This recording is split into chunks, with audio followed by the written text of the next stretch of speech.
Hey there, Hamed Yazdi here from Boulder, Colorado, and in this short video I'm going to talk about how to end a presentation. Okay, I'm going to walk you through the exact steps that I use once I'm done talking to a prospect for my network marketing company. So we're done with the presentation right now. The first thing I say is, let's say I'm presenting to Joe. Hey Joe, you know what? This is the end of my presentation. Hey buddy, I first want to thank you for taking the time to check this out. I hope at the very least that this was educational for you. And I do that to let them know that even if it's not a fit, that's totally cool. I was hoping to add value to that person because I know my presentation is educational and hopefully he'll learn something that's going to help him live a better life. Okay? So, and then I say, you know what, Joe? This is the end. Let me ask you a question. Based on everything you saw over the last 25, 30 minutes that it took for me to present to you my business, what was your favorite part? Notice I did not say, what do you think? Okay? I say, what was your favorite part? Based on what you saw, what was your favorite part? And that will get Joe to refresh his memory, first of all, of what we went through, because it's kind of overwhelming, you know, sometimes a lot of information at one time for someone who's seeing it for their first time. So he's thinking about it, and he tells me about what he likes, and I just ask him to elaborate. Like, that's awesome, man. So what'd you like about it? Why did that particular part of the presentation resonate with you so much? And then I know that that's his hot button, or something that is going to resonate with him as I continue to talk to him through my follow-up process. Okay? And then I say, okay, buddy, what questions do you have for me? Okay, now that it's fresh on your mind, let's go over the information.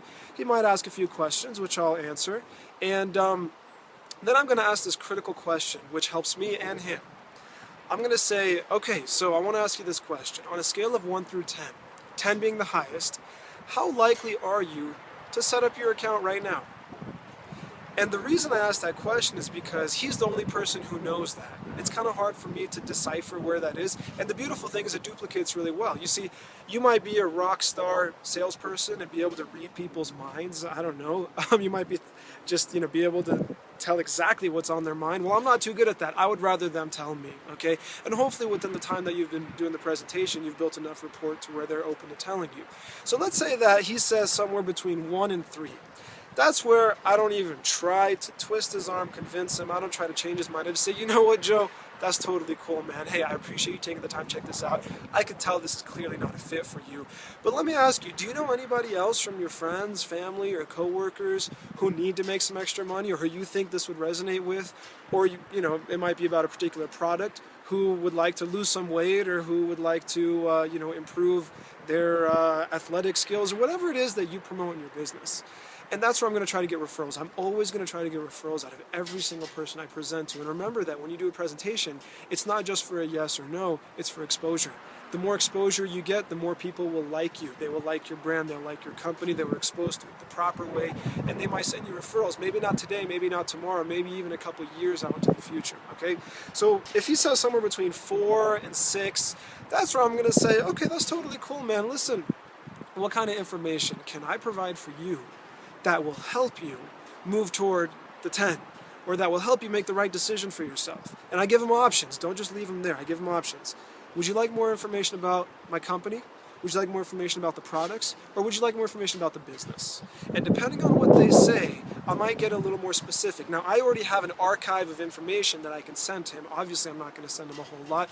Try to keep it to maximum 2 items. Okay, maybe 3, depending on the person, depending on how much they like to go into science and whatnot, or if they want to learn about the products or how much detail they want to go into. But do not overwhelm them. Okay, I'm sure your company has some amazing material that you can send them your way, and you probably want to send them 15 different videos because they're awesome. Well, guess what?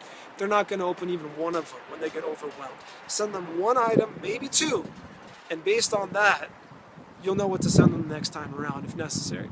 So if they say somewhere between 7 and 10, here's what I say. I say, well, Joe, it sounds to me like you're pretty ready to get started. And then I do something very important. Pay attention. After that question, I shut up. I stop talking, and I just wait for a response. Because sometimes the person is just waiting for you to guide them, okay? Think about it. You invited them. You presented to them. So far, they've said yes to a number of things. They've said yes to seeing your presentation. They showed up. They went through the whole presentation. It's kind of like you're dribbling a soccer ball all the way to the end goal. Now all you got to do is kick it in. Sometimes people just stand there. Well, a lot of times a prospect isn't going to just enroll themselves, and they need you to guide them.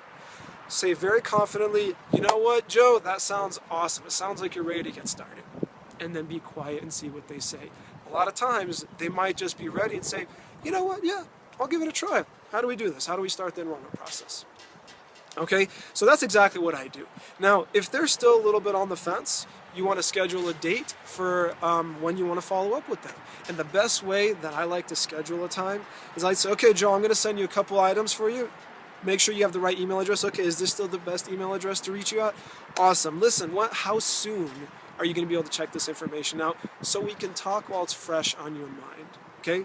Notice I didn't say when can you check this out or when are you going to watch it, when should we get together. I said how soon. Those are very powerful words. You should use that in your invitation.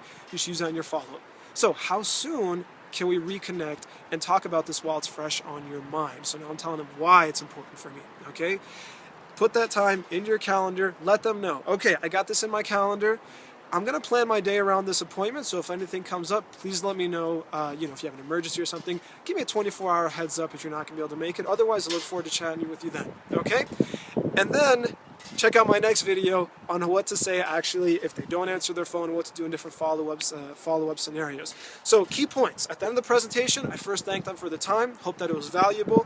I make it very easy if it's not a fit for them. I ask them what was your favorite part based on what you saw, and then I ask them on a scale of 1 through 10, how ready are you to get started today? 10 being the highest, of course. If they say 1 to 3, I say no big deal, it's not a fit. I try to get referrals. 4 to 6, I try to get some follow-up material out to them. 7 to 10, I try to get them to enroll right then and there, and if they're not ready, I still follow up with them afterward. Hope this was helpful, guys. God bless and have a good one, and check out the next video on what to do after you've set up that follow-up appointment.